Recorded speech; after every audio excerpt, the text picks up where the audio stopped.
Қуанышты бір түн бар, қадір түні, қорқынышты бір түн бар, қабір түні дейді. Жамағатпен біргесің, қадір түні, жалғыз өзің жатасың, қабір түні дейді. Сен сұрайсың Алладан қадір түні, Алла сенен сұрайды қабір түні дейді. Құлшылық қыл белгілі қадір түні, ал қай күні белгісіз қабір түні. Бойұсынып Алланың әміріне, осы түннің 7 тосын қадіріне, 1000 айдында қадірлі қадір түні қаптап-азық жиып ал қабіріңе дейді. Солай ма?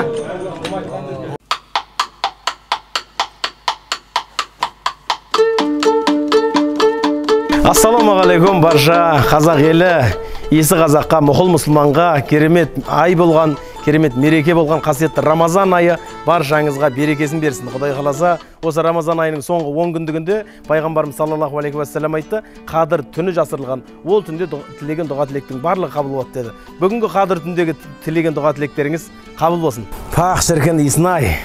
Мынау қазақтың ұлттық тағамы білесіздер, ет ауқат, құрметті ағайындар. Бұл ет ауқатты мынау жылқының етінен, қойдың етінен, сиырдың етінен араластырып жасадық бүгін Құдай қаласа. Енді бір тойларда айтатын едім мен, бұл жылқы қандай жылқы деп ойлайсыздар? Жеген дәрманда, жемеген дәрманда, Жетісудың жемін жеген, шудың шөбін, Атыраудың арпасын, Ақтөбенің аршасын, Көктөбенің шыршасын, Қызылорданың күрішін, Сырдарияның солысын, Сарыағаштың суын ішіп, шошқамен бірге жайылмаған, етінде витамині жойылмаған, сізден басқа қонаққа қойылмаған, керемет бірліктен басқа жерде сойылмаған, керемет жылқының етіне жасалған ет ауқат деп айтайын деп отырмын, Құдай қаласа. Тойда айтатын сөзім ғой. Бүгін енді етті біз батыстың үлгісі бойынша берейін деп жатырмыз. Ешқандай шай, еш нәрсе бермей тұрып, бірден ауыз ашқаннан кейін етті тартамыз. Сол дұрыс шығар мүмкін. Бәрекелді, енді бұл қазаққа шай кейіннен келсе де, шайсыз қазақты елестету мүмкін емес. Шай ішіп отырып әңгімені жіберетін қазақпыз ғой. Құдай қаласа, шай ішсең көңілің жай дейді міне. Әли Баба деген шай бар үйде. Жақсы кел, Нұрсұлтан жақсы кел деген інімнің сыйға тартқан.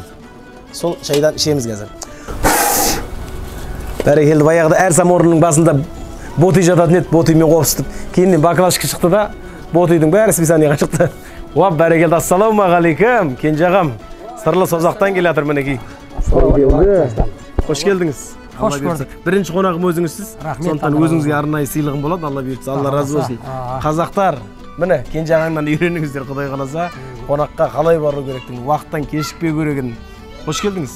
Рамазан айы. Рахмет, қасиетті Рамазан айы, Дәуренжан, құтты болсын. Әумин. Қазақта бір тамаша бір тәмсіл бар. Пейіл кең жерде тоқшылық құт болады, қосыңа жұрт болады дейді.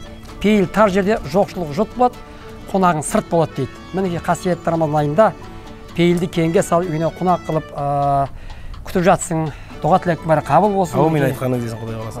Рамазаннан Рамазанға аман-есен жете берейік. Алланың берген нығметі шексіз, қасиетті бағы жетпес ай. Қадыр айтады, құламасын әйтеуір бәйтерегің, қолдан келсе сүн көп көр, ой терегін, шүрдіңдер, бәріне шүрдіңдер, жаманырақ болғанда қайтерегін дейді. Аллаға сансыз шүкір. Әлхамдулилля. Мынау енді Дәуреннің кафеге шақыруға ақша жетпей қалды ма дейтін шығарсыз. Мына шаңырақты көрсетейін дедім. Қырғыздар айтады ғой, қанша бұт келсе сонша құт келеді деп. Құдай қаласа құт келсін деп жатырмын шаңыраққа, Алла бұйыртса. Құтты болсын. Әумин. О, Прағың тұр екен, атақты Прағың ба мынау? Прақ, иә, прақ. Прағың көреді, жануар. Төрт түліктің төресі ғой. Кенже ағамды білесіздер? Неше жылдан бері атқарайсыз Кенжеге? Қазір 40 жылдың көлемі болды. Атқа мінгеніме. Бәрекелді. Ой, жануар мінекей. Ой, қасиетті. Бұған жалпы бабадан қалған тәмсіл бар. Төрт түліктің біріміз, жылқы деген түріміз, желеп-жебеп жүретін қамбар ата піріміз дейді. Жылқышы ата қамбар мінгенің жирен шабдар, мыңдап жылқы айдатып жүзде еппе байлатса, сенен басқа нем бар дейді. Құлын байлаған жерің ұзын болсын, жегенің құлын болсын, ішкенің қымыз болсын, үйлеріңде атқамдер қамбардай ұлың болсын деген. Әумин. Міне қасиеттіміз тау. Опар жануар. Бәрекелді. Түйаға сүрінбесін жануардың. Әумин. Арыстан ұстаздың, Арыстан ағамыздың, Оспанов Арыстан ағамыздың керемет уағызынан кейін алдық. Әр үйде бір жылқы тұру керек, бір кісінеп тұру керек деп. Сондықтан мына жігіттер өңшең балдар өсіп келе жатыр үйде, Құдай қаласа. Осы жылқының айналасында жүріп, ауылда жүргенде исіне иіскеп, қиын тазалап, Құдай қаласа, шөбін салып, сөйтіп өссін деп алдық бұрақты. Бәйдібекке бабаң айтады, малды жақсы баққаның өзің абырой тапқан дейді. Малды жаман баққаның келген бақты қаққаның дейді. Қазақтың малды жаны жоқ. Бәрекелді. Деп, мен сияқты нысанаға дәл тигізген адамға, Құдай қаласа, бас жүлдеге тоқалымды беріп жатырмын ағайындар. Тоқал дегенге жаман түсініп қалған шығарсыздар. Бұл тоқал менікі емес, практика. бірақ өткенде бір Мадияр деген осы теңгелуден тренер Шымкенттік жігіт көкпар берген, сол кезде менің пырағым керемет серкеге салған. Ол мына тоқал. Буаз екен, Құдай қаласа. Ішінде 2 лағы бар деді, Құдай қаласа. Садаққа тігіліп жатыр, бас жүлдеге, Құдай қаласа. Алла бұйыртса. Сондықтан садақты атып, садақты дәстүрге айналдырайық, Құдай қаласа. Ал садақты қайдан іздеп табам дейтін болсаңыздар, мына мен қасымда маған үйретіп жатқан тренер, менің жеке бапкерім садақ атудан. Жәнібек мырза. Атқаннан кейін кішкене отыру керек.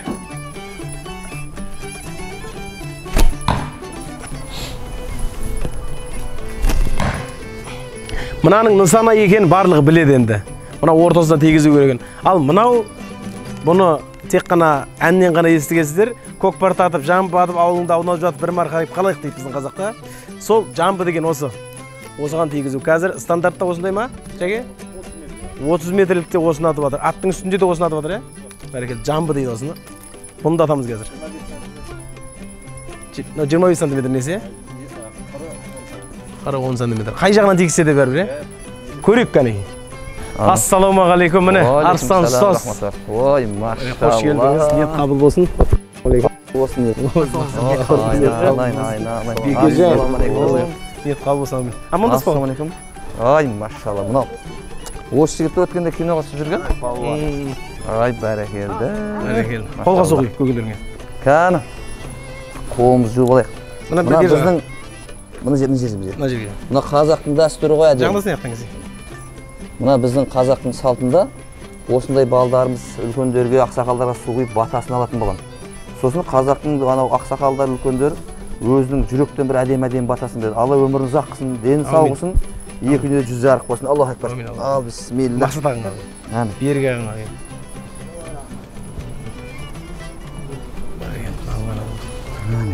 Қош келдіңіздер.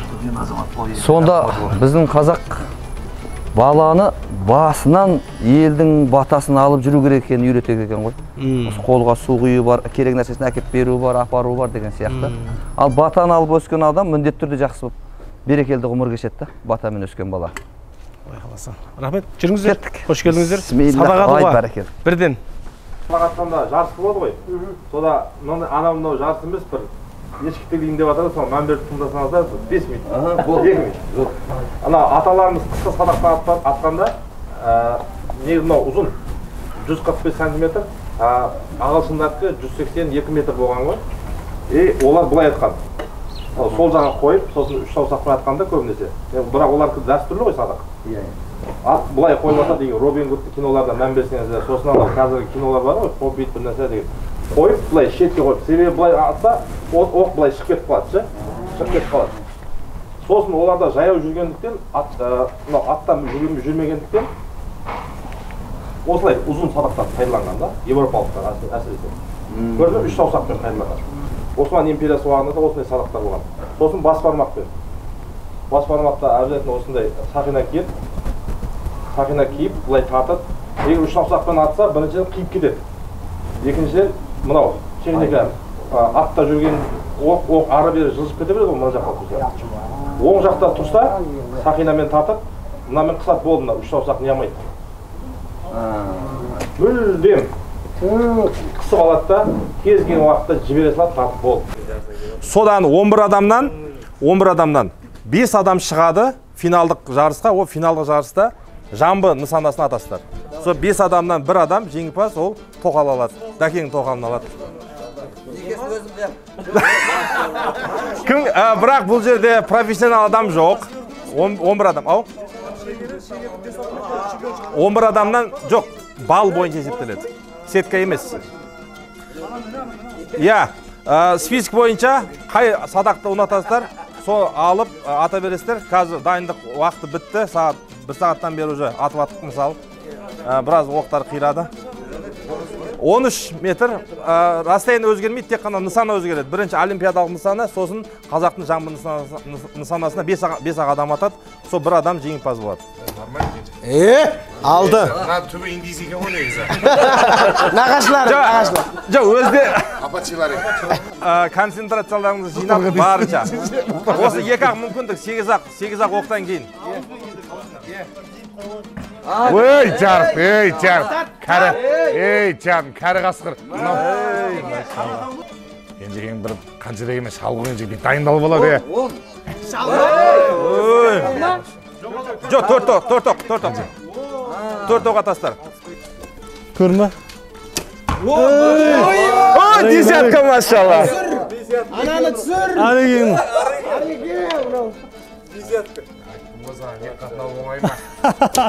Әні, ал не болды? Сәл не қып сәл. Жоқ, маған әшін ұялып отыр екен. Жоқ. Сәл әкең. Болды па? Сол деген. Қан. Көрейік енді. Көк қызыл сары дейін деп тұр ғой. Қалай olur?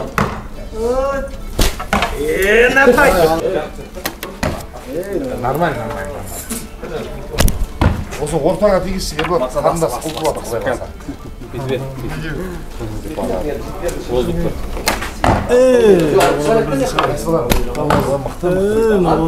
Бізді ақ көргенді өзіміздің қаншаға тигізгенімізді.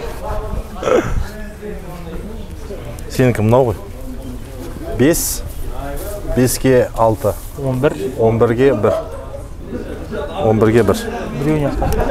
мақсат 12 Ером 3 3-ге 2 5 5-ге 1 6 Бұрын Міне ақта бұл. бұрын 6 Бербол жақсы атсай да, 2 оқ 2 оқтан иә арекең тигіз Ана Арыстан ұстаздан. қазір Ареге, дүние аштырмайды екен ғой.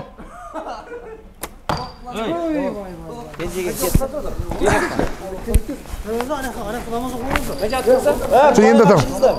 Абайлаңыздар. Намаз үсті кеттіген әңгіме болмасын.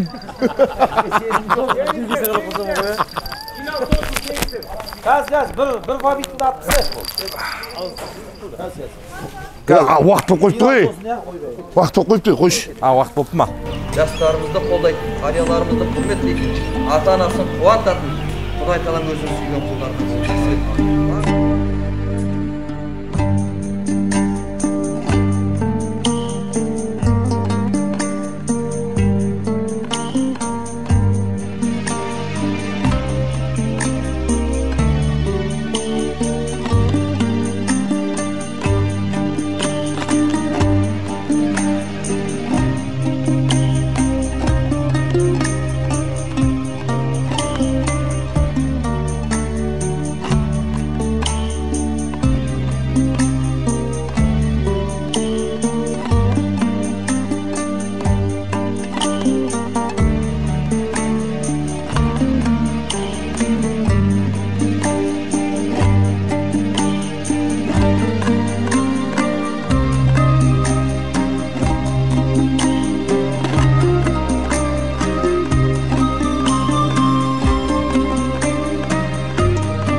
Жәкен Омаровтың Нұр Аллах деген әні қабыл алыңыздар енді.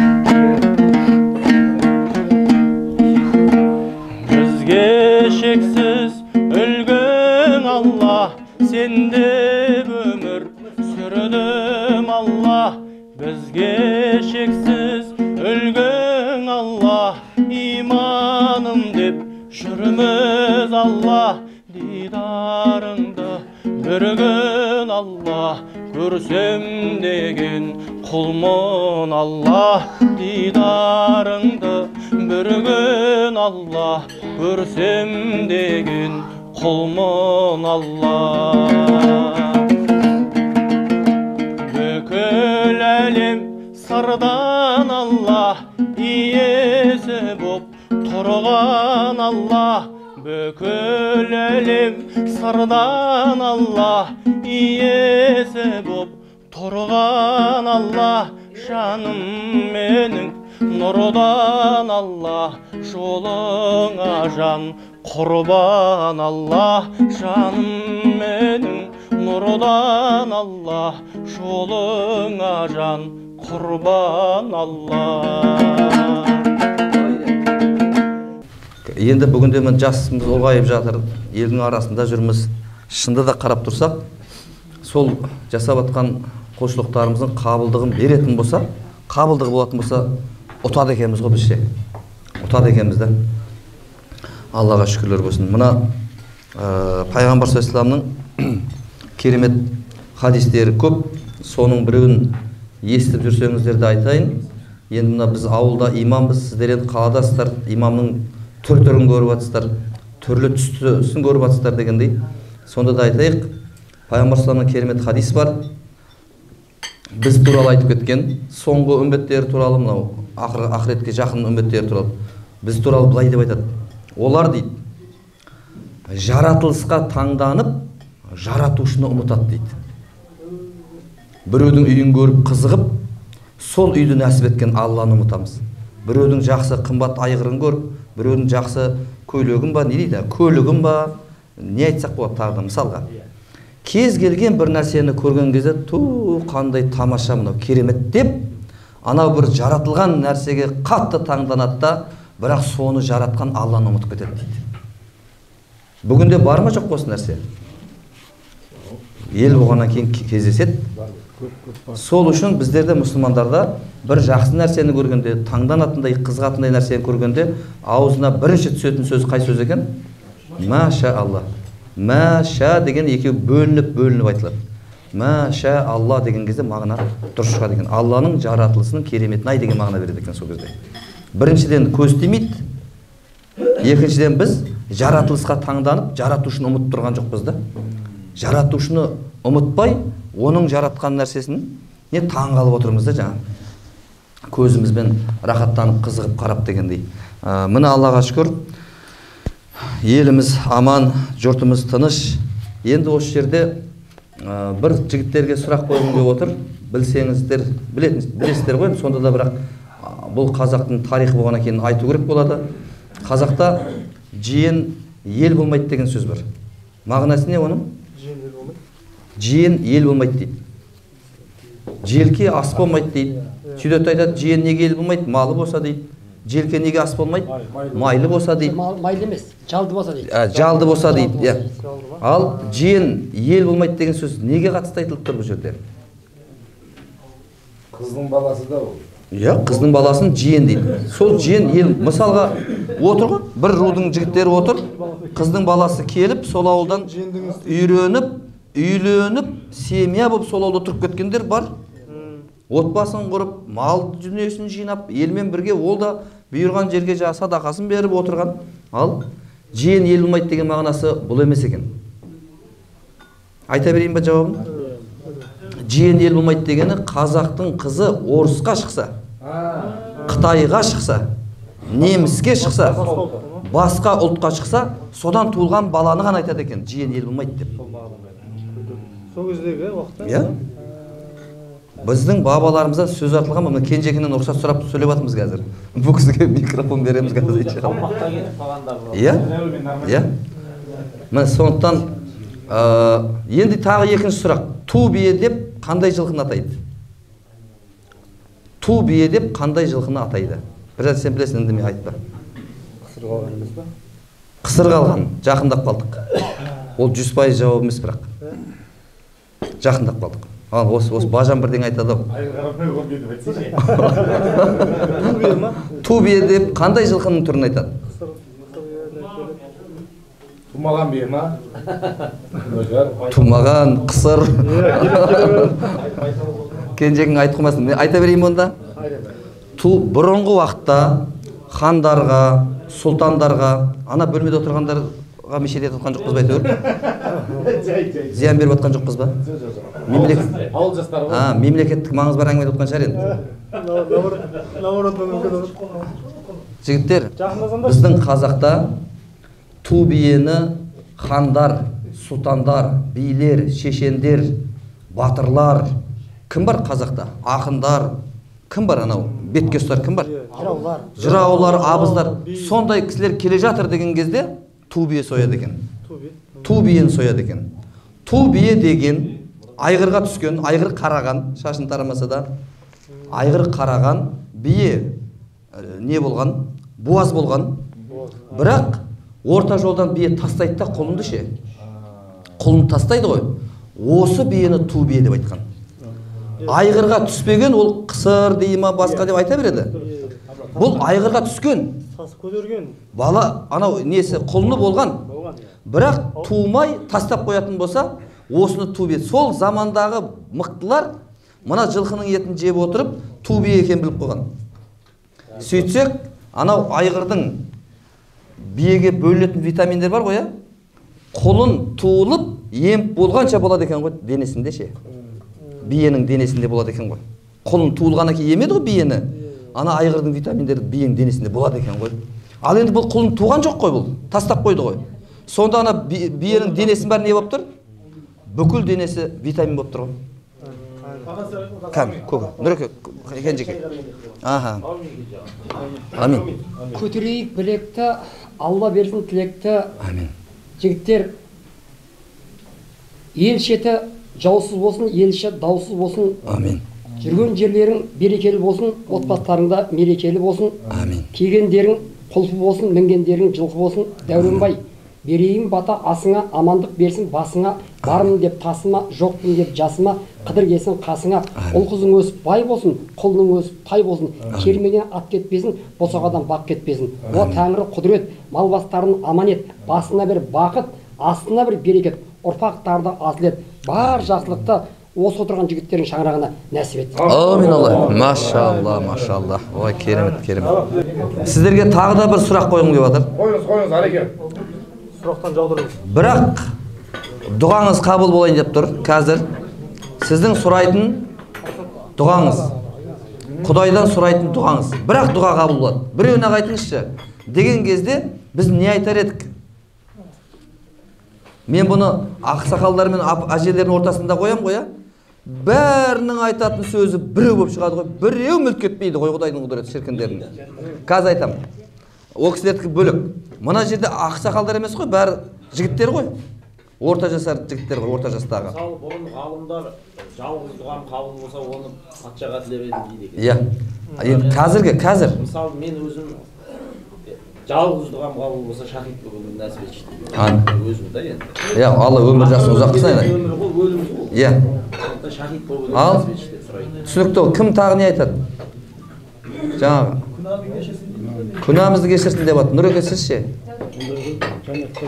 Жаннатта болу сұрап жатырсыз. Нұреке? Жаннат. Ареке? Кенжеке? Біраз өлең біттік. Жоқ, шынымен, бірақ дұғаңыз қабыл болады деді. Сіз үшін не маңызды осы кезде аузыңызға түсейін деп тұр ғой? Апалар мен аталардың ортасында отырсаң бар ғой, бала шағам аман болса екен деп айтады бәрі. Мына жерде біреу ата-анасын айтқан жоқ, біреу бала шағасын айтқан жоқ та, ортада жүргенбіз ғой біз ше. Аталар мен әжелер, ал енді пайғамбар саллаллаху не айтқан? Пайғамбар саллаллаху не айтқан? Үмметім деген екен. Үмметім дейді ғой. Біз аталар мен апалардың жүрегі кең, бірақ бала шағасы мен ауылы халқын айтады да, пайғамбар саллаллаху бүкіл үмметін айтып отыр ғой. Бүкіл үмметі ғой. Маған бір қатты қызық болған жері мынау болды. Осы бір сабақта отырғанда, сіз жұма намазына барасыз ғой, қасыңызда бөтен адамдар тұрып қаласыз ғой. Біз намаздан кейін білесіздер ме? Жұма намазы біткеннен кейін қабыл болсын амандасамыз ғой. Танысаңыз да, танымасаңыз да ше. Ертең сол екеуінің біреу жәннатқа барып қалса ше. Анау кісі айтады екен, менің танитындарым жоқ мына жерде дейді екен да, біразын. Сонан тозақта, егер ана қасындағы тозақтық болып қалса ше, әшейін жұма намазында бір рет көрген да бір-бірін ше. Тозақтан көріп қалатын болса, көзден таниды екен да, алып шығалады екен ғой соны. Алып шығалады екен да. Әшейін бір жұма намазда қатарда тұрған адамдар бір-бірін қарасаңшы. Бұл Алланың рахметі, Алланың мейірімі. Ал сол Алла Тағаланың өзінің таңдаған ең соңғы пайғамбар саллаллаху бүкіл үмметі кірмейінше жәннатқа жүрегі тыныш таппайды. Он жүрек тыныш таппайды. Мына біз сондай пайғамбар саллаллаху үммет болдық. Енді Құдай осы жақсылықтан бізді айырып қоймасын. Бірақ бір сахабаның тарихын айта кетейін. Біраз жігіттер естіп те қойған шығар. Иса пайғамбарға бір жігіт келіп, сіздің қасыңызда серік болғым келеді.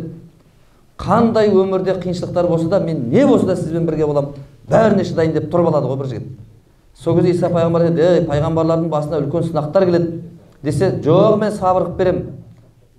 Сонымен екеуі Құдайдың құдіреті бір алыс сапарға шығады да, бір жерлерге келгенде бір елді мекеннің қасына келіп, Иса пайғамбар қалтасынан ақша шығарып, сен бір тамақ алып кел осы ақшаға, мен сені күте тұрамын деп айтты дейді. Сөйтсе ол барса, бұл ақшаға 3 нан келеді екен да. Естіген бе едіңіздер? 3 нан келеді екен. Сол 3 нанды алады да, бірақ әбден қарны ашқан жігіт, анау пайғамбар ғой, сабыр қылады ғой дейді да, біреуін жеп қояды да, барғаннан кейін біреуден екеуміз тағы жеп аламын дейді да, анау екіншісін. Түсінікті болмады ма? Сөйтіп шыдай алмастан біреуін жеп қояды, 2 нанмен келеді.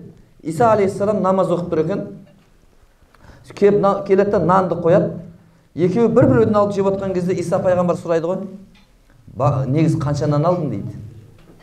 Ана жігіт болса, екеуі ғой, біреуін сіз жеп отырсыз, біреуін мен жеп отырмын. Екеуі алдым ғой дейді. Анан айтуға ұялып қалады. Қарным ашқан, шыдай алмай кеттім деп айтып ұялады. Жарайды дейді да, біраз жүргеннен кейін елді мекен де жоқ. Ақшаң болғанмен адам да жоқ, еш нәрсе жоқ. Аштан өлетін болдық қой, Исеке. Сұрасаңыз Құдайдан. Алла тағаладан Иса пайғамбар сұраған кезде көктен тамақ түседі екен. Көктен тамақ түседі. Тамақ түскен көргенсіздер ме? Молдаларында ешқайсы көрген емес сол нәрсені. Содан көктен түскен тамақты жеп отырып, Иса пайғамбар өткенде қанша нан алдың деп сұрайды. Екеу ғой, екеу. Біреуін сіз жедіңіз, біреуін мен жедім ғой сол кезде. Жарайды. Сонымен тағы біраз жер жүргеннен кейін алдынан бір аса өзен шығады. Көпір жоқ, қайық жоқ. Анау аса өзен, бірақ өту керек. Иса алейхиссалам дұға қылғанда өзен тынышталады да, екеуі қол ұстасып судың бетінен жүріп өтеді екен да. Сол жүріп өтіп бара жатқан кезде Иса пайғамбар айтады ғой, өткенде қанша нан алдың дейді ғой. Екеуі ғой, біреуін сіз жедіңіз, біреуін мен жедім ғой. Жарайды. Өтіп тағы біраз жүргенде екеуінің алдынан 3 шелек алтын шығады. Сосын кім айтады? Иса пайғамбар айтады, мына алтынның иесі өліп қалды дейді. Енді бізбіз. Мына 1 шелек алтын саған, 1 шелек алтын маған, ал мына 1 шелек алтынды өткенде нанды кім көп жесе сол алады дейді ғой. Енді айтам айтпай ма? Өзіміз сияқты ғой. Айтады, негізі өткенде шыдай алмай жеп қойып ем, сізге айтуға ұялып дейді.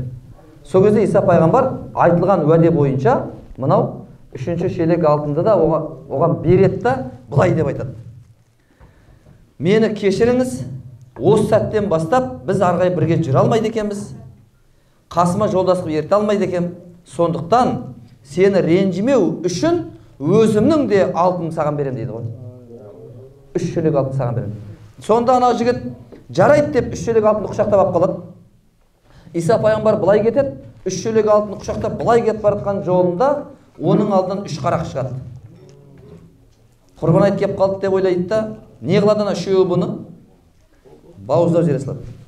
Бір шелек алтын табаған. Бұл алтын жүрген жер сондай болады екен ғой, қан жүреді екен ғой. Иә? Жоқ, алтын, именно алтын жүр қиын екен да. Жаңа. Содан не алды? Мен қатындарды құртайық деп естіп бар. Алтындарды құртайық деп атма. Содан ана 3 қарақшы бітеді. Мынау алтынмен біз қалаға кіре алмаймыз. Жұрттың көзіне түсіп қаламыз да. Сондықтан сен жассың ғой. Барда тамақ алып кел, біз екеуміз күте тұрайық. Сонымен таң ата жұрт бар ұйықтап жатқан кезде алтынмен кіреміз дейді. Сөйтіп жастауын жібереді, екеуі күтіп отырады. Анау базарға бар тамақ алып жатқан кезде шайтан ой салады. Ана тамаққа у қоссақ, 3 шелек алтын сенікі деп. Ана екеуі де жоспар құрып отыр. 3 шелек алтынды екеуміз қалай теңдей бөліп аламыз деп. Сонымен Иса пайғамбар бір айланып келсе, 4 өлік жатыр. 3 шелек алтын тұр ғой, мені кім әкетеді деп тағы да. Бір-бірін өлтіріп қойды ғой олар. Енді осы әңгімеден қорытынды шығарайық. Біріншісі, анау жігіт бір рет өтірік айтам деп неден айырылды? Ана. Ол өмірден бұрын, өмірден бәрі айырылады ғой. Өмірден бұрын, сұрақ қойыңызшы. Пайғамбар саллаллаху алейхи сахабасының аты кім? Пайғамбар саллаллаху сахабалар. Біздің пайғамбарымыздың сахабалары. Жоқ.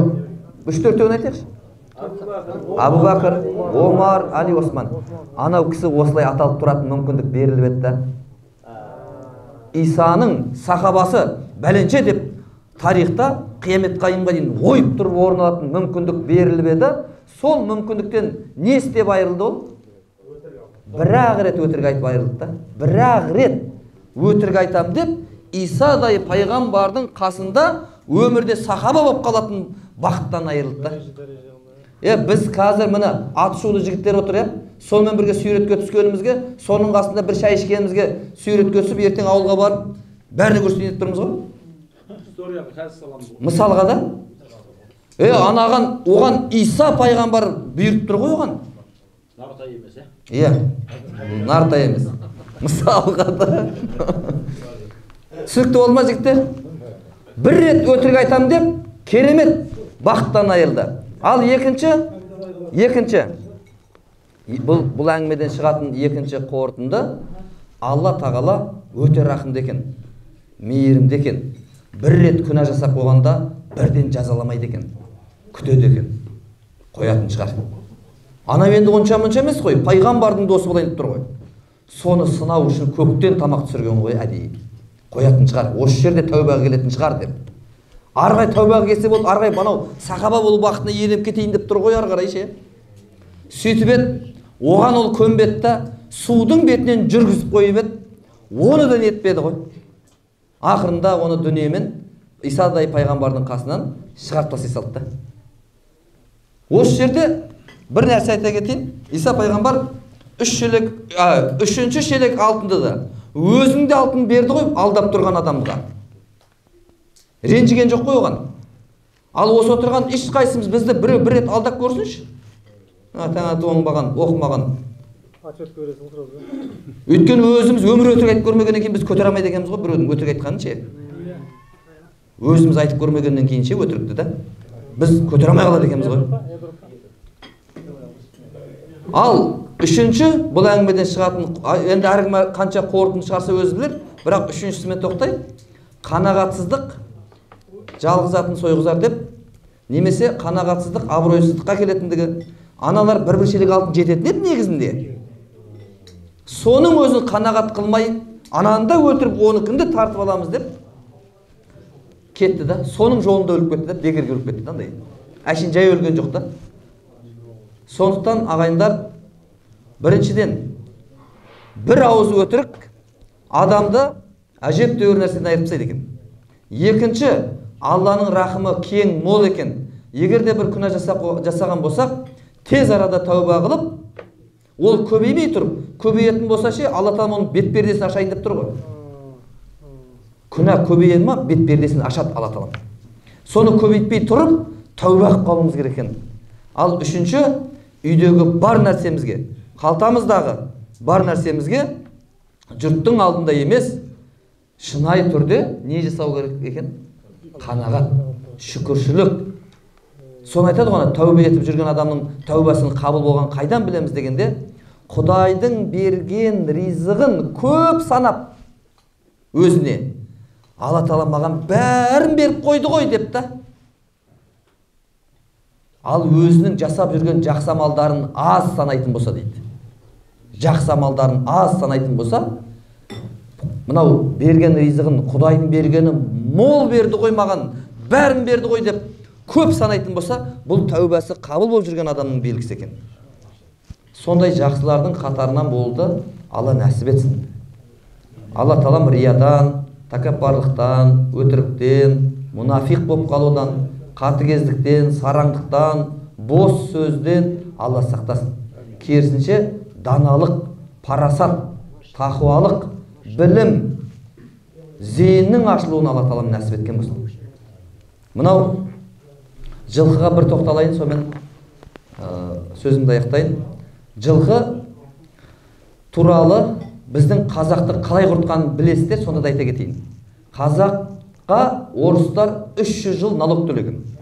Білесіздер, салық төлеген. Сол заманда орыстар әбден зерттеген екен ғой бізді. Бізді емес, бізді зерттеудің түкке қажет жоқ, бізден ештеңе шықпайды бар. Анау аталарымыз зерттеген ғой. Сонда зерттеп, мына бір үш нәрсені тапқан екен. Бірінші, бұл халықты ұстазына деген құрметін тоқтатуымыз керек екен деген. Ұстазына деген құрмет тоқтайтын болса, білім қонбайды екен ғой. Екінші, әйелін күйеуіне қарсы шығаруымыз керек деген. Ол үшін көшеге шығару керек әйелді. Тең, бұлар әйел мен еркек тең, ол да жұмыс істеу керек деген сияқты. Ал үшінші, бұларды жылқыдан айыру керек деген ғой. Аттан түсіру керек деген ғой. Жылқыдан айыру, жылқыдан түсіру керек та. Аттан түсіру керек. Осы үш нәрсемен қазақ болып тұрған екенбіз ғой бұрынша. Бәленбай жерді жаулап. Анау білім, ұстазын құрметтеген екен білім қонады. Әйелі күйеуін құрметтеген екен еркектің абыройы жоғары. Жылқының үстінде болған екен рухы мықты. Сонда Төле би бабамыз өзінің екі баласын апарып, кімге жауымызға, жауымыз деп, жауларымызға, достарымызға деген сияқты шығып кетті маған сен. Кепілдікке беріп, қазақ қару көтермейді деп нетті ғой анау. Сөйтті де 15 жылдың ішінде әскер дайындап шығарған жоқ па? Құдайдың құдіреті. Сол кезде Қабанбай мына жақты басқарып келе жатыр әскерімен, Бөгенбай мына жақты басқарып келе жатыр. Бөгенбай бір қазақтың ауылын жаудан тазалайды ғой Нұреке. Сөйтсе, жаудың ішінде екі қазақтың жігіті тұтқында отыр екен ғой. Біреу өте ірі денелі екен, қолмен көрсетпей-ақ қояйын Нартайды. Біреу кішкентай екен, мен сияқты, шамамен айтып жатырмын, көрген жоқпын. Сонда Бөгенбай батыр сұраған екен, ірі денелі жігіттен, қанша уақыт болды тұтқында жатқаныңа дегенде 3 жыл болды депті. Ана кішкентайдан қанша уақыт болды дегенде 3 ай болды тұтқында жатқаныма деді. Сонда Бөгенбай батыр айтқан екен, мына 3 ай болған жігітті әскердің алдына қойыңдар, ана ірі денелі жігітті әскердің арт жағына жылқыға қаратып қойыңдар деген екен. Ой, батыр аға, анау қайтана үлкенді қоспаймыз ба десе, бұның рухын 3 жылдан бері сындырып тастады ғой дейді да. Ана жылқының арасында біраз жүрген екен, ол өз-өзіне келеді дейді. Сосын қайтып қосамыз деген. Ал анау 3 ай болған адамның ыза кегі қайнап тұр. Анау ал деген кезде бірінші болып шабайын деп тұр ғой анау ше. Қиратып тастамаса да бірінші болып шабайын деп тұр ғой. Айтайын дегенім сол Бөгенбайдың қанша дипломы болған? Әкесі әперген. Бірақ қандай керемет стратег. Қалай ол стратег болды олар? Абылай, Төле би, Қазыбек, кешегі Қойгелді, кім бар тағы да ар жағында? Бәрі ұстазының алдында Құран жаттаған екен ғой. Ұстазын құрметтеген, әйелі оны сыйлаған, жылқының үстінде сұмдық болады екен ғой. Міне осындай жаңағы баршамыздың Құдай тағалам рухы биік, ұстазын құрметтеп, білімін өз орнымен алған, әйелі құрметін жасап, елдің ортасында абыройлы болатындай ұрпақ тәрбиелеуді Алла нәсіп еткен болсын. Субханака Аллахумма бихамдика ашхаду ан ла илаха илля анта астағфирука ва атубу илейк. Алла тағалам келесі Рамазан айында елімізді аман қылып, жерімізді бүтін қылып, мына 4 көзімізді түгел етіп, тағы да осындай ауызшарада бас қосуды нәсіп еткен болсын. Аллах. Әкем құтпан кезінде қандай болған, қазғар тоу жемейтін қайран басым, түрменің қара наны балдай болған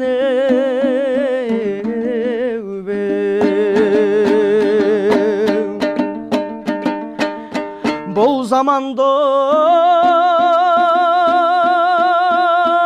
қалайша тұрақтайын, майысып көлге біткен құрақтайын, қарсы келген дұшпанның талайлардың бақыртып сабаушы едім ылақтайын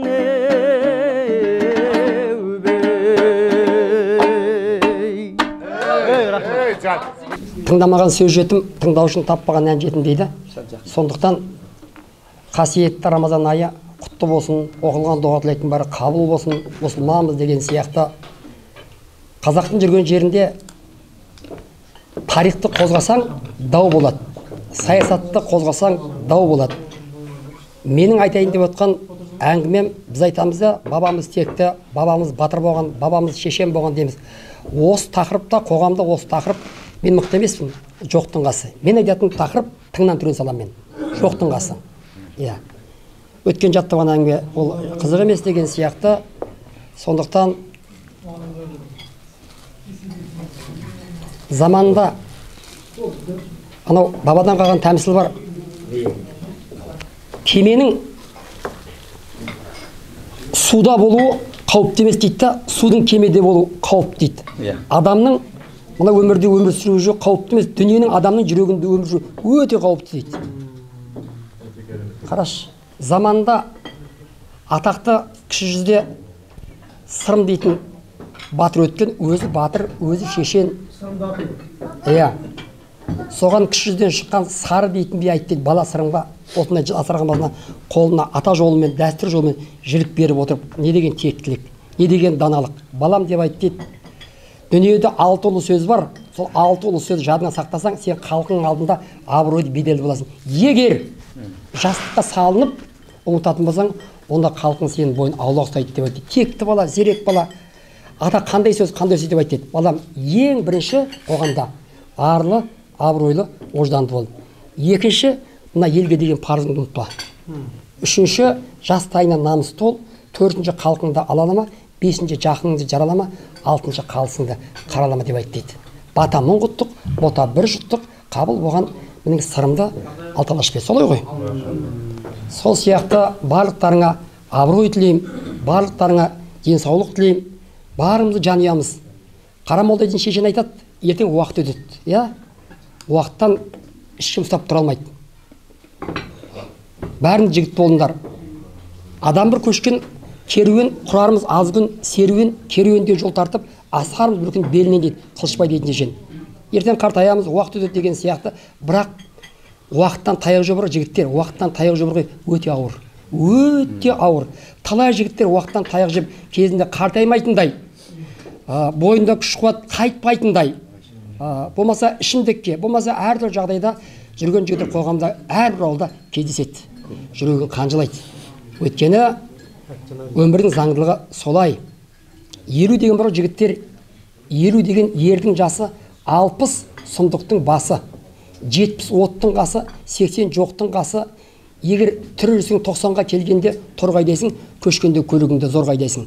Қатын менен бала тіліңді қайырған соң, отырып отбасыңда ойбайлайсың. Қайда барасың? Нартай солай ма? Қайда барасың? Жас кезіңде, мінекей қазір бойда қуат бар, жас кезіңде қиялдайтын өмір бер, қартайғанда ұялмайтын өлім бер дейді. Ғажап қой міне, ғажап. Қандай ғажап дүние. Қандай ғажап дүние. Енді қатының жаман болса, сата алмайсың. Еліңе жақсы жігіт атанбайсың дейді. Үйіңе бір досын ертіп беріп, ей қатын, қазан сеп айта алмайсың. Өткені кешегі Абайдың бабасы Кеңгірбай әйеліне бағынған, Кеңгірбайдың әулешім емес бабамыздан. Құнанбайға 3 жыл бойы батасын бермей жүрген Кеңгірбай әйеліне бағынады, қақпас, бер батаңызды. Зереге, зеренің шынаты зере емес. Зеренің шынаты зере емес. Зеренің шынаты тоқ бала. Иә, тоқ бала. Өскенбайдың тасыр мінездерін ақылмен басып отырған зере. Көрдің ба? Адамның қорғаны сабыр, қорғаушы мінез дейді. Өткені мінезбен, бәрімізде мінез бар. Мінезбен ешқайда бара алмаймыз. Жігіттер, мен сендерге ақыл айтпаймын. Мен сендерге шамам келгенше нақыл айтамын. Өткен бабалар сөзі қанша қайталасаң да, ол ескермейді. Ол қайталана түседі. Біз бүгін қоғамда таң қалмайтын дүниеге таң қаламыз да, таң қалмайтын дүниеге таң қаламыз. Таң қалатын дүниеге тыңдамаймыз. Айта беріңіз. Солай ма? Тура солай. Заманда ақан серін білесіздер. Науан Қазіреттің өткен. Науан Қазірет. Иә. Наурызбай Таласып 1843 жылы туған атақты теолог, ғалым, кешегі Әлихан мен Мағжандар Алаш сиялары үлкен баға берген. Ғұлама 12 тілді меңгерген. Бұхарда 10 жыл оқыған. Не деген ғажап не? 10 жыл оқып жүріп, сонда ұстаздар соншалық қабілеттің кереметтігінен Мысырға, Бағдатқа білім жетілдірге жібереді. Одан қайтып келіп, Бұхараға медреседе сабақ береді Көкілтаста. Соны, иә, өзіміздің Бұхарада. сосын да Көкшетауда Уәлиханның әкесі Шыңғыс басқарып тұрған кезде, әкім былайша айтайыншы, әкім болып тұрған кезде, енді төре болып тұрған кезде, діннің әлсіздігін пайдаланып, шақырып мешіт имам қояды. Ол кезде мешіт Ғали Акбар деген молдалардың имам болады. Пиғыл арам, сауатсыз молдалар көп болған татарларда. Бірақ қолы басым. Сол екеуі білім салыстырған кезде Науанның ғылымы теңіздей болып тұрады. Анаңқы шұғанақ болып тұрады. Қақ жасайды. Сөйтіп Науан сүйерге мешітке имам қояды. Енді қараш, бір жиында Ақан Сәли екеуі туған бажа. Туған бажа. Тілеуке деген қажының Батима деген қызын Науан ап отыр, Ұрқия деген қызын Ақан Сері ап отыр. Серілікпен жүріп екеуі түйдей құрдас.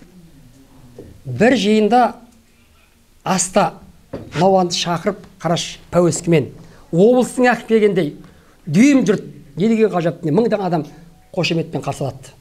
Сондай абырой, соншалықты абыройлығына атақ дәрежесі тұрады. Өте сау, өте білімді, өте дана кісі болады. Қарап тұрса, сол жерде Ақан жүр екен. Сосын ойлапты, Ақан неғып жүр? Ақан бұндай жер жүрмейтін еді ғой. Ақан жүретін жер той томалақ. Сол заматта Ақанның әйелі Ұрқиясы қайтыс болып, құлагері өліп, мертігіп, қара торғайдан айырылып, Бадыралы тазысынан айырылып, баз кешіп, 35-ін үсте шаққан шағында құлшылыққа бас иіп, көлдің шетінде Мылқау баласымен өз бетінде өлшіңді қалға айтты. Ақан жынды болды депті. Ақан пері болды. Сондай лақап тарап атқан кезегенде баз кешіп, баяғы Ақан жоқ. Сонда бұл Ақан нағып жүр депті. Қарашы, не деген тектілі. Жиын бітеді. Бата қайырлады, дұға оқылады. Ей, Ақан, не ағып жүрсің деп айтты дейді. Не ағып жүрсің бұл тойда, бұл жерде жиында деп айтты. Намыстанғанды ғой, көрмеген. Еркімде қайда жүрем, қайда болам, істеген әр тірлігім Аллаға аян, сауап берген Алланың бір құлымын, деп жүргім жоқ бұл жерден пайда табам деп айтты дейді. Науан, Ақанжан, көңілің алма. Мен сені бұнда жиын сен жүрмейтін едің ғой. Сен жиын тойда жүретін едің ғой. Дегенім ғой ашын.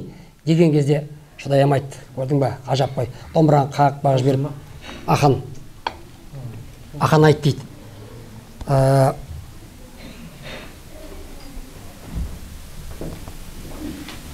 Көрдің ба, эмоцияға берілгеннен кейін адам ұмытады.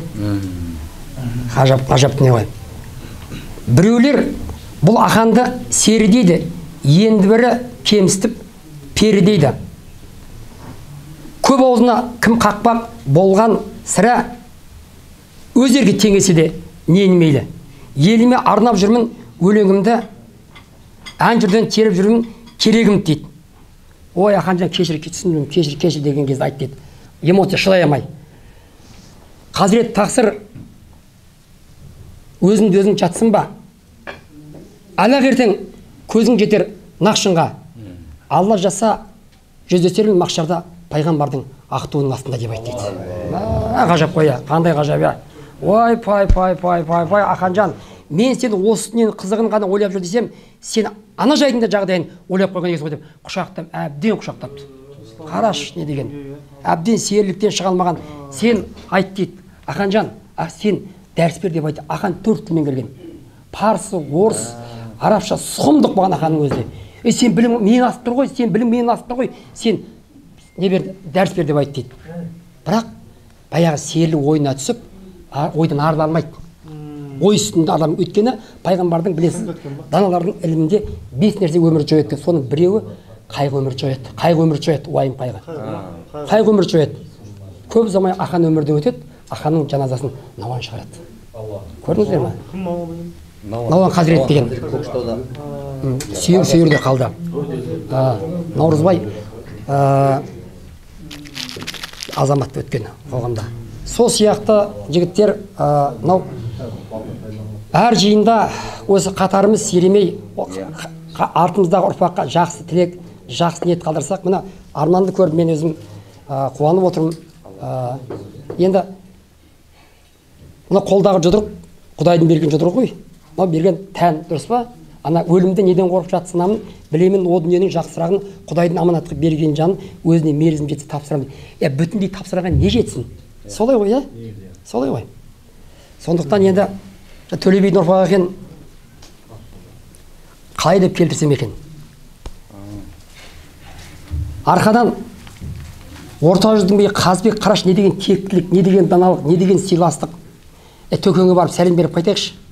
Өткені өлім бар, жетім бар, той бар, томалақ бар деген сияқты арқадан аттың белін шалдырып, бір ай бола ма, 20 күн бола ма, Түркістанға келген кезде бір нөкерін жіберіп, Төкеңнің біліппеш ауылы ма екен деп.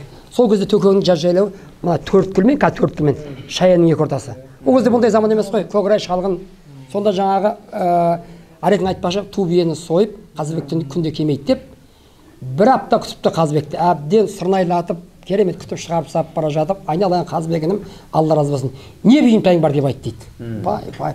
Айтты, Төке, ешқандай бұйымтайым жоқ, қараш, жүз көру дидар ғанимет, ағаға сәлем бермек, бізге міндет, сәлем берейін деп келдім деп. Сонда айтты дейді, Алла разы болсын. Қазыбекжан, Алла разы болсын. Іздеп келер інің бар болса, Төкең айт дейді. Іздеп келер інің бар болса, бақытың барын содан біл. Аңсап келер ағаң бар болса, әруағың барын содан біл. Аларды біліп бермегеннен біз, ел жұрты қашып ермегеннен біз, үйіне қонақ қонбағаннан біз, жұрттың айтқанына болмағаннан без деп, бабасы жаныстан қалған наркеске қылышты беліне тарту қылып, үстіне құндыздан шапан жауып құрметтеп шығарып сап дейді. Қандай татулық, тектілік.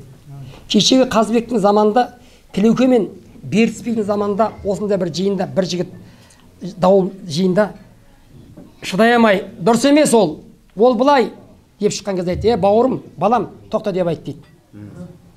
Аттан түсіп кешірім сұрап, кешір деп айтты дейді. Сол сияқты үлкенге құрмет, кішіге ізет деген сияқты заманында Жетес бидің кіші жүзден шыққан 9 жастағы Төле би барып амандасыпты. Қараш, бұғай бала, атамен ғой, Төлемен ғой, Төле шырағым, ауылың аман ба депті. Ауылым аман шырағым, кел шырағым деп айтты. Келдім ата. Не бұйымтайың бар Төле деп айтты. Ата, маған сіз өмір көрдіңіз, ел көрдіңіз, жер көрдіңіз, көп жасадыңыз, маған осы өмірдегі адамның өмірін суреттеп беріңіз депті. Сонда айтты. Пай, Төле деп айтты. Төле шырағым, келесі жиында бармыз ба, жоқпыз ба, бір Алла біледі деп айтты. Мен де сен сияқты жас болдым, 10-ға келдім, ойнадым, қызығына тоймадым. 20-ға келдім, бойладым, сонда да балалықты қоймадым. Есейе келе жақсы сөзге сүйіндім, жаман сөзге күйіндім, барымды бойға киіндім. Сұлу қыз келіншектерге шүйілдім, дұшпаныма түйілдім. 30-ға келдім, 6 айы қызыл түлкі болдым. Қыран бүркітке алдырмадым, құмай тазға шалдырмадым. Мен кен құрбының көңілін қалдырмадым. 30 жас. 40-қа келдім, ағалмастай жарқылдадым, тау тағысындай саңқылдадым. Барымды жоқ деп сарқылмадым. 50-ге келдім, биік қырға шықтым, ар жағын, алыс жағын байқамадым, бірақ дәулетімді шайқамадым. Бөлет керек қой, бала шаға бар ғой. 60-ға келдім, Төле, қай жолдың алыс жағын біле алмай жатырмын. 70-ге келдім, жеңілгенді білдім, бала мен келінге билігімді бердім, айтқанына көндім, айдауына жүрдім. 80-нен асып 90-ға кеп қалдым, оң жағым мод, сол жағым су, алдым жар, артым қыз. Төлежан, қалай қозғалсам да тірліктеп біле алмадым. Ертең Алла өмір берсе, мен жасыма келген кезде ар жағын өзің қосарсың. Төле, қына тасқа қонады. Бағдәулет бар ғой, кезекке жүрмейді, ол тек қана басқа қонады. Кел батамды берейін деп, батасызға бата бол, жотасызға жота бол, баласызға бала бол, ілескенге аға бол, әлсіздерге жаға бол, болғаннан соң еліңе көш бастайтын дана бол деп. Сен бүгіннен бастап Төле емессің, сен бүгіннен бастан Төле бисің деп батасын беріп берді. Қандай ғажап дүние. Не деген ғажап дүние. Әнекей. Мына орта жүзден Мамай жәдігер елінен Құлназар деген батыр шыққан. Соны ошақтың жігіті ұрып өлтіріпті. Соны құндауы шығады. Дауылған кезде Бөрібай дейтін ақын айт дейді, даудың басында. Ошақты пұл бермексің Құлназарға, 6 атан 60 жылқы пұл бермексің. Айдарлы ұл тұлымды қыз бермексің. Құлназар келіп өлді ауылыңа, ішім оттай күйеді бауырыма. Егер де пұл бермесең, құн бермесең, Есекем тамға басар сауырыңа деп айт дейді. Ғажап. Есекем деп отқа ескерден батырлары. Сомен мойындамайды, кім мойындайды, мойындамайды ғой, мақыл демейді ғой. Сомен дау шешілмейді, арада 10 жыл өтеді. Тарқасады. 10 жыл. 10 жылда Құлназардың бауыры, Едіге дейтін бауыры 14-ке кіреді. Ағасын іздейді. Жігіт болған. Ел, сол ошақтылардың елі, мынау шудың бойындағы түгіскен, Үшарал, соған 100 жігіт топ барады, 14-ке келген кезде, қандай ғажабы. 100 жігіт топ барады. Барсаққа не деген тек бізге сек, не ағып жүрсіңдер? Айдеге, не ағып жүрсің дейді ғой? Сұрамайды, біліп тұр, сұрамайды. 100 кісіге бар ғой, 10 кісіге бір үйден 10 үй тігеді, 10 қари. 10 қари тігіп күтеді. Қараша, не деген даналық, не деген қабілет, не деген тектілік. Сөйтеді астыртын Түркістаннан Төле биді алдырады, Төле би мақылдады, Төле би кіші жүзден Әйтеке биді алдырады, арқадан Қазыбек келседі. Енді ассалам сөйлеп бітті, ештеңе дау шешілмей амандасып болған кейін кешкі намазға тұрады, намаз оқып болған жатады бәрі. Ауылдарың аман есен ба, арқа аман ба, батысың аман ба деген сияқты как түк көрмегендей әдемі сыйластықпен жатады. Таңғы намазға тұрады, таңғы намаз оқып болған таңғы астан кейін бастап ал қалайық деп бастайды. Қараш, Төле би бастайды. Қалайық? Әділ бидің ауылын дау араламайды. Әділ бидің ауылын дау араламайды. Әділ патшаның жерін жау жағаламайды деген. Тыныш жатқан ел едік, осындай бір жағдай болыпты. Деген кезде жаңағы орта жүзден келген Құлназардың ауылының жігіттер болған оқиғаны айтып береді. Соны Төле би, болды, түсіндім дейді. Түсіндім дейді. Айтады, түсіндім. Қалайық? Бұның дауы мындай, шешім мынандай. 6 атасын арқылап жүрген кім бар? 7 атасын жетелеп жүрген кім бар? Алмасың болса, мойның бар, асылың болса, қойның бар. Да осын бітті дейді. Қараш, не дегенсіңдір? Қан айтарларың ба? Жоқ, болды, келістік дейді, 14 жасар айтты дейді. Ал бията, біз түсіндік. Киіз кімдікі болса, білек соныкі. Ауыз кімдікі болса, сөз соныкі. Айтылған сөз, атылған жоқ. Енді қара. Төке, Төле бията, жарлық сіздерден болды, енді жабдық та сіздерден болсын дейді. Қараш, құны ғой. Көрдің бая, не деген қараш? 14 жасар бала ма? Қараш, не деген тек 14 жасар бала. Еш дауласпайды. Мінекей, қараш, міне жарлық сіздерден болды, енді жабдық та сіздерден болсын дейді. Төле би ошақтың жігіттеріне давай дейді, бітті уже. Бірақ осы сөз. 6 атанға қара. 6 атанға қайыстырып тұрып, жаңағы жүктерін артады, бір қыздарын ұзатады. Тұрмысқа шыққан бір ұзатып, екел кәдімгі құда жек жатып болады. Мен сонда көрдің ба? Даулассаң арды қан қоласады. Сен татуласып дейді. Керемет пе, керемет емес пе? Нечестно деп ат тұрып өңдесең. Иә. Қараш. Олай болмау керек деп па? Иә. Мына шығыста Арман. Абай ауылында, Абай облысында Теріс айрық дейтін өзен бар. Теріс айрық. Теріс айрықтың бір бетін тобықтылар, бір бетін Найманның Сыбаныр жайлайды. Тобықтының биі Кеңгірбай, Найманның биі Қалыбай би. Соған жігіттер жас балалар бір-бірін жылқысына тыныштық бермейді. Айтады, Кеңке, айтсаң жігіттеріңізге, қойсан деп. Мақыл деп келіседі, бірақ қоймайды, тоқтамайды. Сонда Қалыбай би қанды басына жауап жігіттерді ертіп, қанға жаңға шығамыз деп. Барса Кеңгірбайдың ауылына барса, жігіттері ассалаумағалейкум рахматуллахи ва баракат, амансың кезде жігіттер деп үндей отыра беріпті. Сонда Қалыбайдың 13 жасар баласы айтты дейді. Қарапты, жап жас бала. Ілеспеген, бірақ айтты, балам, сен барған кезде сөзге араласпа, ешқандай араласпа. Сен бірақ ел көр, жер көр деп. Кішкентай бала ғой енді. Қарап тұрып та айтты дейді. Бұл ел, бұлар үй күшік екен деп шығып кетті. Үй күшік екен деп шығып кетті. Жап-жас бала, қараш. Үй күшік екен деп шығып кетті.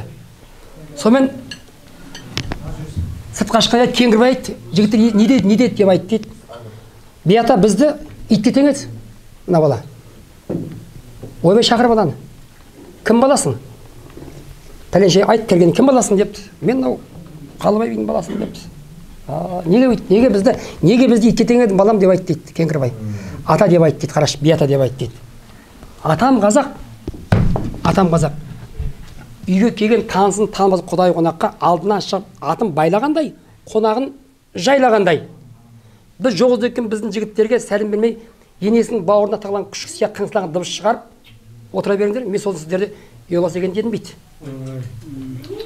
биата қараш, текті жерге келіп, тексіз деп көргеннен кейін мен сіздерді ұяласа екен дедім дейді. Қараш, өте ауыр ғой. Ой, баланың жобасына айналайын балам, не деген ғажап, не деген текті отыр деп бірінші сұрақ қойып, сұраққа жауап берген екен. Ал балам, текті деген не, тексіз деген не деп айтты дейді. Пай.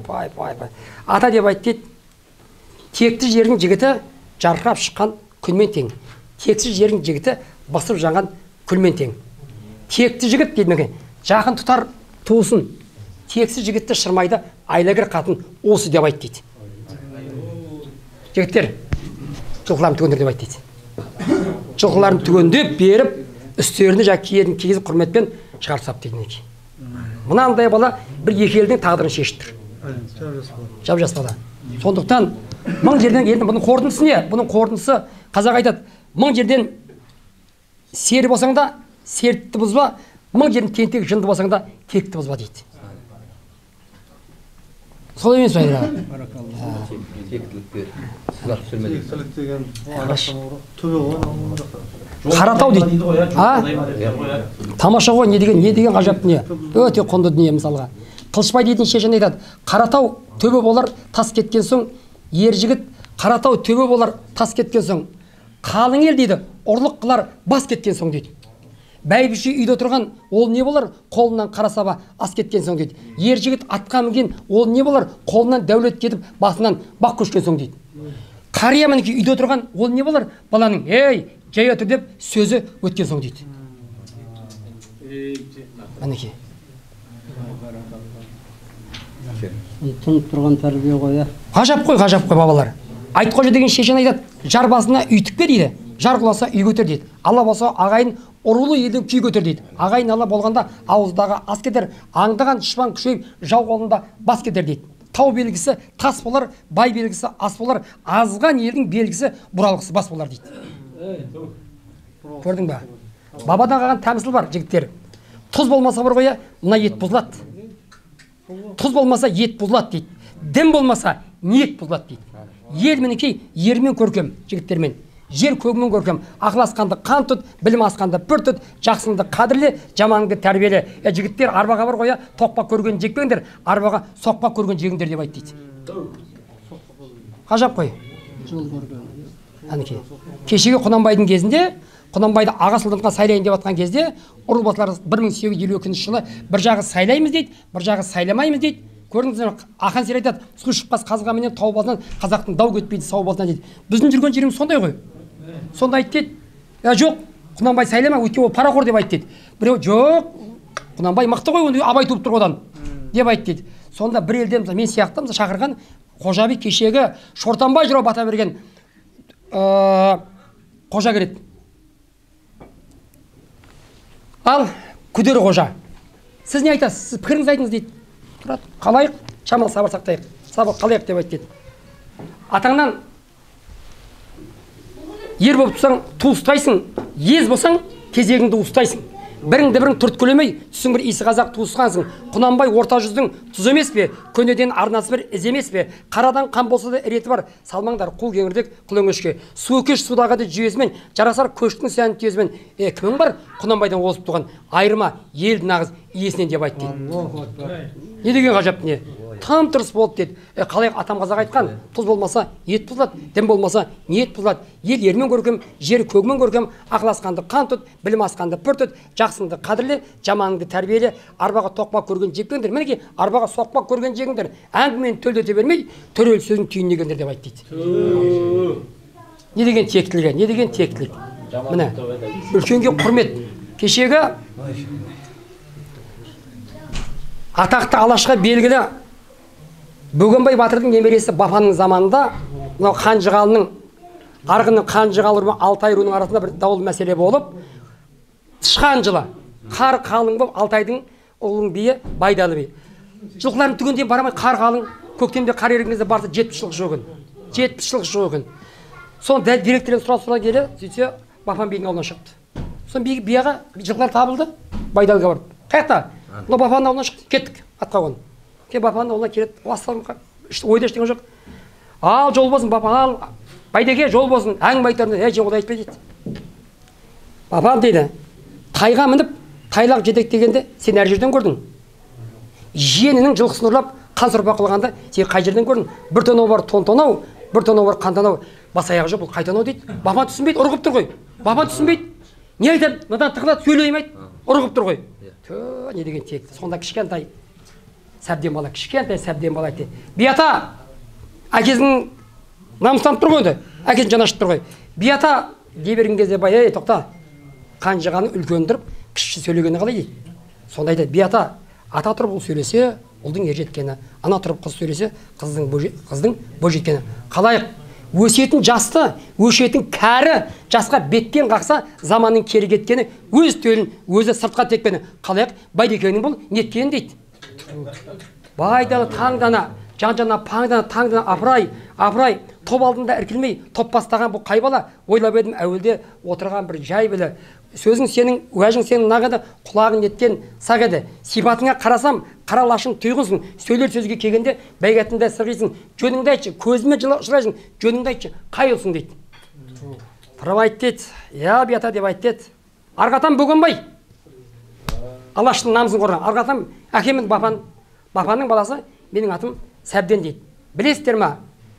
Сіздерге дейді Алтайдың адырын атқа толтырған, аузын асқа толтырған Ішпекбай менің бабам емес па? Сендерге ана болған Аққоян менің апам емес па? Ендеше қарға жығылған жарда жылқыларға біздің елдің кінәсі жоқ. Сөздерің, дауларың куәлі болсын, сөздерің уәлі болсын дейді. Апырай, мына бала мен естіп, білмеген сөз айттау. Мен тозған екем, бұл бала озған екен. Сен бүгіннен базы Сәбден емессің. Сен бүгіннен бастан Саққұлақ болдың деп батасын беріп дейді. Саққұлаққа. Сонда бала кезінде Сәбденге кім айтты дейді? Әкесі бабан айтты. Жұрттың өзі балам, ел деген немене, ер дегенің немене деп. Текті бала ата, ынтымақ бірлік болмаса, елдікке мойын бұрмаса, үлкеннің айтқан сөздерін кіші қолдап тұрмаса, сенің ел дегенің немене, ел үшін құрбан болмаса, абырой бедел қонбаса, ағайын туған ер жіті, Нартай батырмау деп тұрмаса, сенің ер дегенің немене деп айт дейді. Ғажап ойы, ғажап не ғой. Сол сияқты жігіттер мінекей Құда қаласа сыйластығымыз арта берсін, қазақ елінің іргесі сөгілмесін дегім біледі. Құда қаласа, Рамазаннан Рамазанға ана сырымға абыз қарайды деді. Балам, таудан биік не бар? Теңізден терең не бар? Оттан өткір не бар деп айтты. Текті бала, таудан биік көңіл бар, теңізден терең ілім ғылым бар, оттан өткір қайғы мен зар бар деп айтты дейді.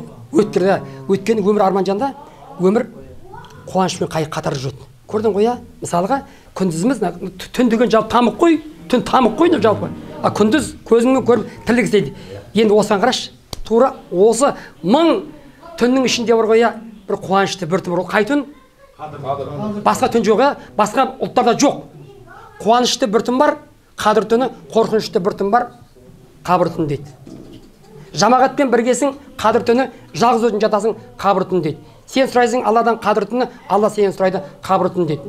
Құлшылық қыл белгілі қадір түні, ал қай күні белгісіз қабір түні. Бой ұсынып Алланың әміріне, осы түннің 7 тосым қадіріне, 1000 айдында қадірлі қадір түні, қаптабазық жиып ал қабіріңе дейді. Солай ма? Ақыреттің азығын алмағандар ақырында аңырап аш қалады дейді. Пысқырмаған Алланың бұйрығына пысықтарын қалмайды бастабаға дейді. Ерексіз күнәні жасағандар құтылмайды күнәдан қасшадағы. Қу тіршілікке құлшылық жасап жүрген қор болар, сөзге құлақ аспаған дейді. Көрге түспей жатқан көресін, көргеннен қалмайдың басқа амалы. Бұдан басқа шындығы жоқ хақ тағалам көрсетпесін бізге осы масқараны деп айтты.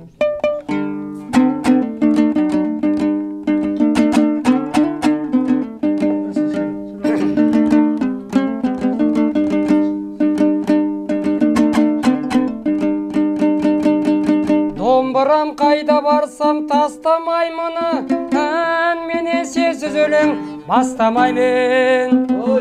Екшек 11 перне бір тиекпен сайрасам, қызыл тілмен аспандаймын. Жан жолдаш жас күнімне қайда барсамы, жаныма жүре алмаймын байламасам. Даусыма дауыс қосып әсер береді, жаңғыртып тау мен тастау айқайласам. Қусаңда жеткізбейді арман дүния. Бұрынғы бабалардан қалған дүней, барында қуатыңның құлшылық қыл, бір күні артта қалар жалған дүния. Барында қуатыңның құлшылық қыл, бір күні артта қалар жалған дүния.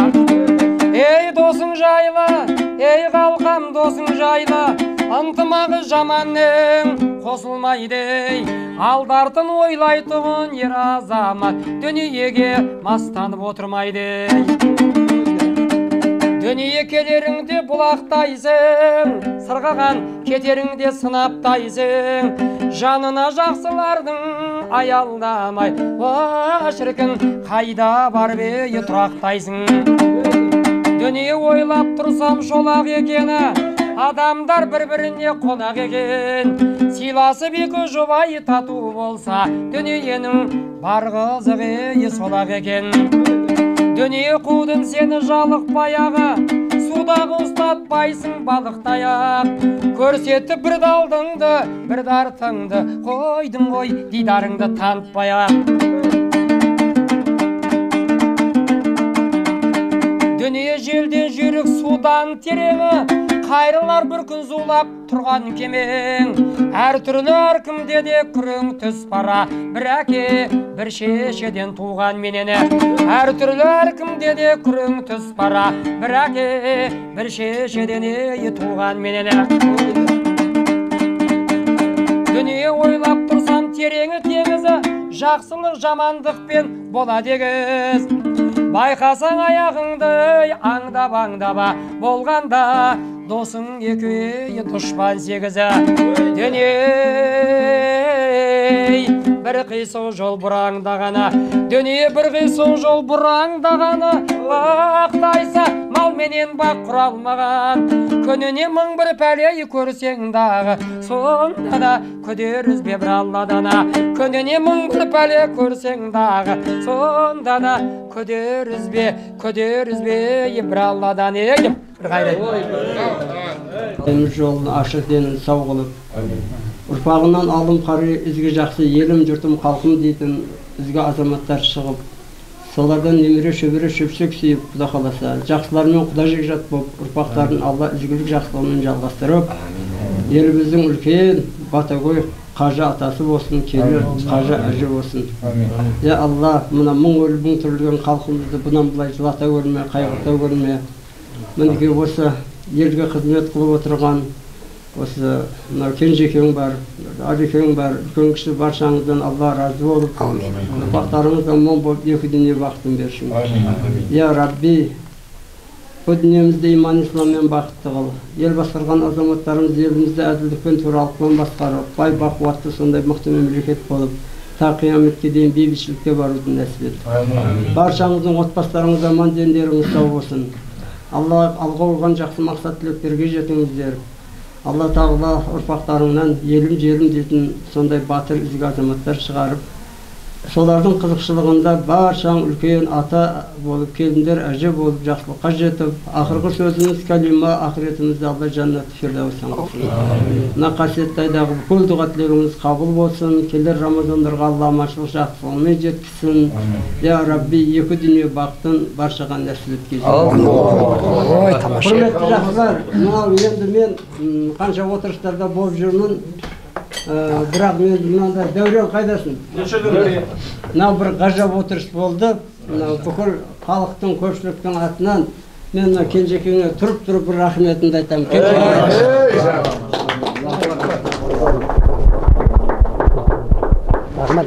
Рахмет, Алла разы болсын, рахмет. Ой, Алла разы. Қамшысымен.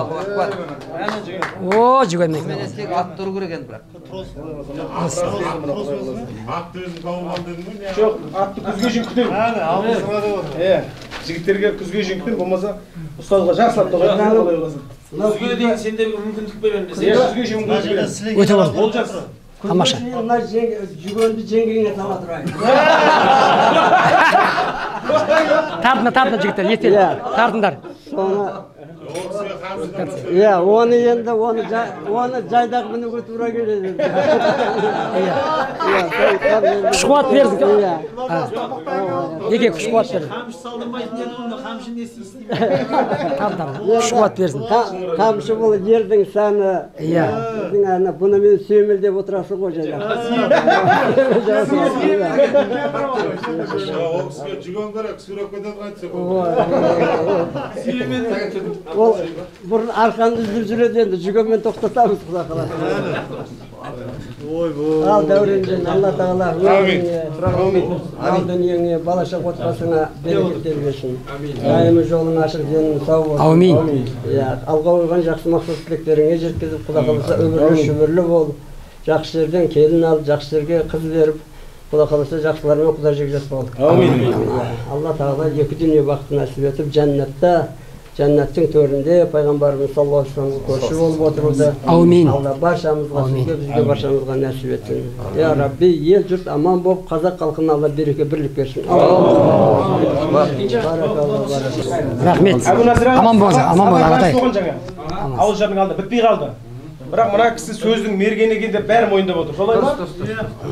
Олай емес па? Садақтың да бір жан әлі атсам деп тұр. Сөзден дау жоқ. Сөздің мергені деп тоқал беріп жатыр. Өз тоқалымды беріп жатыр. Кас. Жақсы болғандан ешке. Тоқал ешке. Өткенде ана пырақ бар ғой, өткенде сіз көрсеткен. Сол бір неден ағын. Көкпардан ап келген сол. Салымы құдай қаласа. Кенжегеңе әлі шешім ба? Болды. Өте керемет шешім. Екінші, үшінші орындардың беремін. Ала бер. Қасиетті Құран кәрім. Тамаша. Аллаху акбар. Аллаху акбар. Құран кітап арыстан ұстазға керек қой. Кенжегеге тоқал керек ол. Ал Біржан, саған құдай қаласа Құран қоядым. Алдыңа қойып үйрене бер, құдай қаласа. Мынаған қара, ош, машалла. Молодец, су. Рахмет. Қаратауда кейсен қалса имам боласың. Нартайдікі. Ой, шаш алатын десе Жақсы болады. Өзіне жүлдағанда бөлек түсейікші жүлдағанда. Давай. Тапсер. Қаратаудың инстаграмда тұрайын. Бітейге қызық болсын. Әркім жүлдесін алып түссін.